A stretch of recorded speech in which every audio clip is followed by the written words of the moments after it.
Hi everyone, today we will do class 9 geography chapter first India size and location। आज हम लोग class 9 geography chapter first India size and location का exercise देखेंगे और आप लोग का आज डाउट दूर करेंगे। तो हम इस एक्सरसाइज का पहला क्वेश्चन है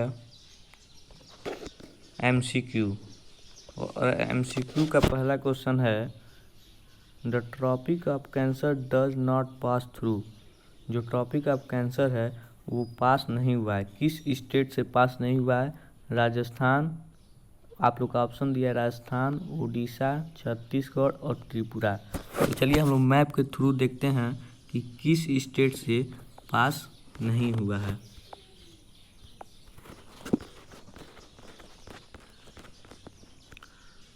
देखिए, गुजरात से पास हुआ है, मध्य प्रदेश से पास हुआ है, छत्तीसगढ़ से भी पास हुआ है, झारखंड से भी पास हुआ है, वेस्ट बंगाल से भी पास हुआ है, त्रिपुरा से भी पास हुआ है और मिजोरम से भी पास हुआ है। ये है टॉपिक ऑफ कैंसर। ये जो टॉपिक ऑफ कैंसर देखिए कि सबसे पास हुआ है। लेकिन ओडिशा, देखिए यहाँ पे ओडिशा दिया है, देखिए ओडिशा से पास नहीं हुआ है। तो इसलिए हम लोग का करेक्ट आंसर होगा option B, Odisha. Second question दिया है the eastern most longitude of India is.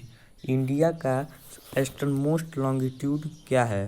तो पहला ऑप्शन दिया है 97 डिग्री 25 मिनट ईस्ट, दूसरा दिया है 68 डिग्री 7 मिनट ईस्ट, तीसरा दिया है 77 डिग्री 6 मिनट ईस्ट और चौथा दिया है 82 डिग्री 32 मिनट ईस्ट। चलिए देखते हैं कि कौन क्या है लॉन्गिट्यूड। देख सकते हैं आप लोग, ये है लॉन्गिट्यूड, ये जो लॉन्गिट्यूड गई है। तो ईस्टर्न मोस्ट लॉन्गिट्यूड हम लोग का है 97 डिग्री 25 मिनट ईस्ट। तो हम लोग का करेक्ट आंसर होगा option A, 97 degree 25 minute east. तीसरा क्वेश्चन दिया है Uttarakhand, Uttar Pradesh, Bihar, West Bengal and Sikkim have common frontiers with. Uttarakhand, Uttar Pradesh, Bihar, West Bengal और सिक्किम मतलब किससे बॉर्डर पास हुआ है? विच कंट्री से, किस कंट्री से हुआ है? पहला ऑप्शन दिया है चाइना, दूसरा दिया है भूटान, तीसरा दिया है नेपाल और चौथा दिया है म्यांमार। तो चलिए देखते हैं।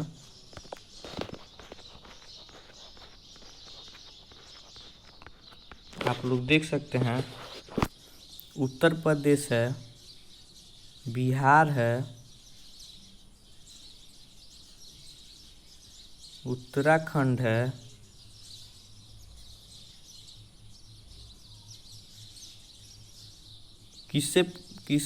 विच कंट्री है? तो नेपाल है। तो हम लोग का करेक्ट आंसर हो जाएगा ऑप्शन सी, नेपाल।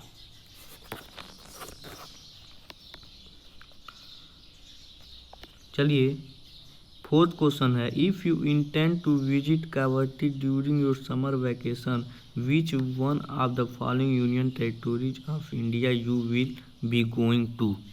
अगर हम लोग को कावरती जाना हो समर वैकेशन के दौरान तो विच one of the following union territories, कौन सा यूनियन टेरिटोरीज ऑफ इंडिया हम लोग को जाना पड़ेगा?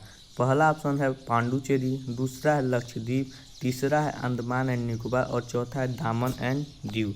तो इसका आप लोग को पता होगा कि option B is the correct answer of question 4।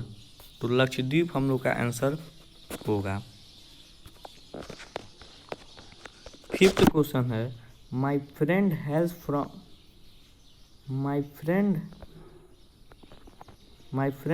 From a country which does not share land boundary with India, identify the country.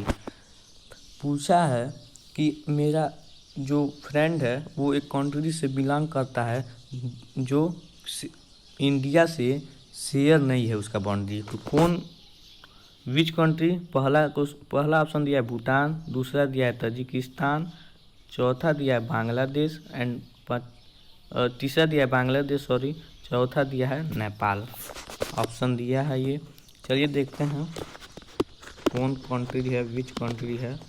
तो आप देख सकते हैं अफगानिस्तान है, पाकिस्तान है, लैंड शेयर किया है, बाउंड्री है, नेपाल है, भूटान भी है,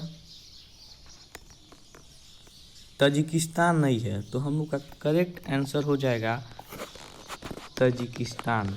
क्या होगा? Tajikistan. Option B is the correct answer of question 5th। चलिए अब अगला क्वेश्चन चलते हैं। तो आप लोग को एक बार आंसर और रिवाइज करा दे सकता हूँ। पहला का आंसर होगा उड़ीसा, दूसरा का होगा 97 डिग्री 25 मिनट ईस्ट, तीसरा का होगा नेपाल, चौथा का होगा लक्षद्वीप और पांचवा का होगा बांग्लादेश। चलिए अब हम लोग आते हैं answer the following question briefly. इसमें आंसर देना है जो क्वेश्चन पूछा जाएगा। पहला क्वेश्चन है name the group of island lying in the Arabian Sea. उस आइसलैंड का नेम बताइए जो कहाँ लाई करता हो, अरबियन सी में लाई करता हो। तो चलिए अरबियन सी में आप लोग देख सकते हैं हम लोग का अरबियन सी ये है, और अरबियन सी में कौन लाई कर रहा है? लक्षद्वीप आइसलैंड। तो हम लोग का करेक्ट आंसर हो जाएगा, Lakshadweep island lie in the Arabian Sea. पहला का आंसर हम लोग को पता चल चुका है। अब हम लोग दूसरा क्वेश्चन देखते हैं। दूसरा क्वेश्चन दिया है name the country which are larger than India. उस कंट्रीज का नेम बताइए जो इंडिया से लार्ज हैं। ठीक, तो चलिए देखते हैं कौन कौन विच कंट्री लार्ज। तो देख सकते हैं आप रसिया लार्ज है, कनाडा है, यूएसए है, चाइना है, ब्राज़ील है और ऑस्ट्रेलिया है। इंडिया 7th नंबर पे आता है। आप लोगों को मैं पढ़ा चुका था, और जिन्होंने भी नहीं पढ़ा है जियोग्राफी चैप्टर 1 उनका डिस्क्रिप्शन में लिंक है, जाएं और पढ़ें। तो देख सकते हैं आप लोग। तो which country is large from India. तो आंसर आप लोग का हो जाएगा Russia, Canada, USA, China, Australia and Brazil are the country that are larger than India. चलिए अब थर्ड क्वेश्चन है which island group of India lie to its south east. Which island group, कौन island group है India का जो लाई करता है south और ईस्ट डायरेक्शन में। तो चलिए देखते हैं। आप लोग देख सकते होंगे साउथ एंड ईस्ट डायरेक्शन में Andaman and Nicobar island of India lie करता है। तो हम लोग का करेक्ट आंसर होगा Andaman and Nicobar island lie in the south east of India. Fourth question है which island country are our southern neighbour. हम लोग का कौन कंट्री है जो हम लोग का साउथर्न नेबर है। तो आप लोग देखते होंगे साउथर्न नेबर एक तो श्रीलंका हो गया और एक मालदीव हो गया, ये साउथ में ही है। ठीक, तो हम लोग का करेक्ट आंसर हो जाएगा Sri Lanka and Maldives are the 2 island country that are southern neighbour of India. चलिए ये क्वेश्चन आप लोग को, चारों क्वेश्चन आप लोग को कंफर्म हो गया होगा। अगर नहीं कंफर्म होगा तो कमेंट बॉक्स में ज़रूर बताएं, फिर से मैं एक बार आप लोग को समझाने का कोशिश करूँगा। चलिए अब हम आता है question 3। The sun rises 2 hours earlier in Arunachal Pradesh as compare to Gujarat in the west, but the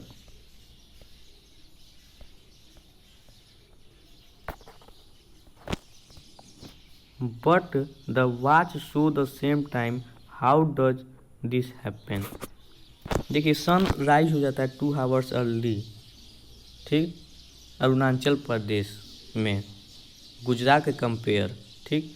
तो west but the watch show the same time, but जो है वॉच जो है वो सेम टाइम शो करता है। हाउ डज दिस हैपन, कैसे ये हैपन होता है। तो आंसर आप लोग का होगा from Gujarat to Arunachal Pradesh there is time lag of 2 hours, 2 hours का डिफरेंस होता है। But the watch show the same time because the time along the standard meridian of 82 degree 30 minute east, क्योंकि इंडिया का स्टैंडर्ड मीडियन जो है वो 82 degree और 30 minute east में है, पासिंग थ्रू मिर्ज़ापुर इन उत्तर प्रदेश, मिर्ज़ापुर से पास हुआ है जो कि उत्तर प्रदेश में है। Is taken as the standard time for the whole country, ये लिया गया है होल कंट्री के लिए, एक स्टैंडर्ड टाइम है। Because the same standard time for the whole country has been adopted the watch show the time in Arunachal Pradesh and Gujarat and in all parts of country. देखिए इससे क्या होगा, इससे इसका सबसे बड़ा एडवांटेज है कि जब स्टैंडर्ड टाइम, एक फिक्स स्टैंडर्ड टाइम है इंडिया का, इसलिए सब स्टेट में एक ही टाइम शो करता है। तो आपको कंफर्म हो गया क्यों, कैसे होता है ये। चलिए अब क्वेश्चन 4 पे चलते हैं। क्वेश्चन 4 है the central location of India at the head of the Indian Ocean is considered of great significance by. जो सेंट्रल लोकेशन है इंडिया का हेड पर है इंडियन ओशियन के, is considered of the great significance, बहुत ही इसका बहुत बड़ा ग्रेट है, बहुत, इसीलिए इसको माना जाता है इंडिया को। तो क्या है रीजन, देखते हैं क्यों इसको ग्रेट से कैसे है। तो आंसर है द इंडियन लैंड मास है central location between east and west Asia, India is a southward extension of Asian continent. जो इंडिया का लैंड मास है वो सेंट्रल लोकेशन पर है ईस्ट और वेस्ट एशिया के बीच में। India is a southward extension है इसका एशियन कॉन्टिनेंट में, साउथ वार्ड एक्सटेंशन है, समझे आप लोग।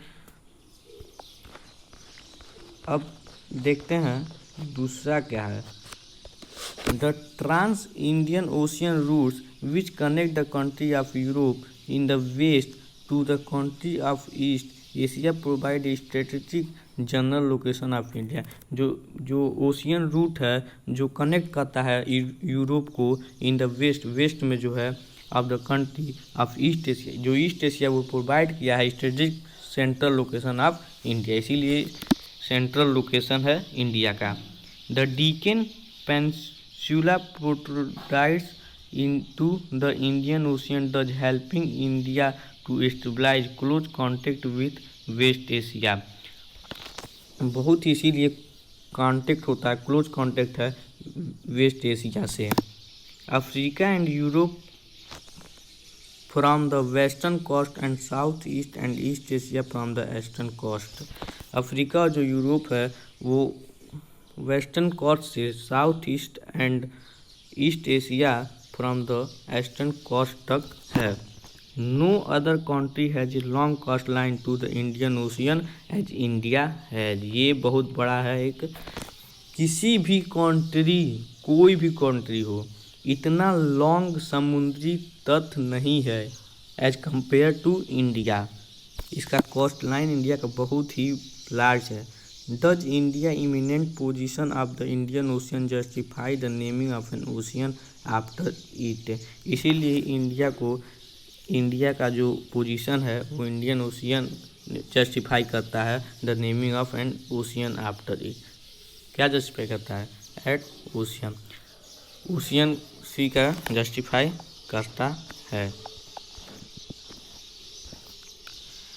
चलिए अब यहीं चैप्टर क्लोज करते हैं। अगर वीडियो पसंद आई तो सब्सक्राइब करें, लाइक करें और शेयर करें प्लीज़। चलिए अब अगला टॉपिक किसके बारे में होगा कमेंट करके ज़रूर बताएं। चलिए थैंक्स फॉर वॉचिंग, बहुत बहुत धन्यवाद।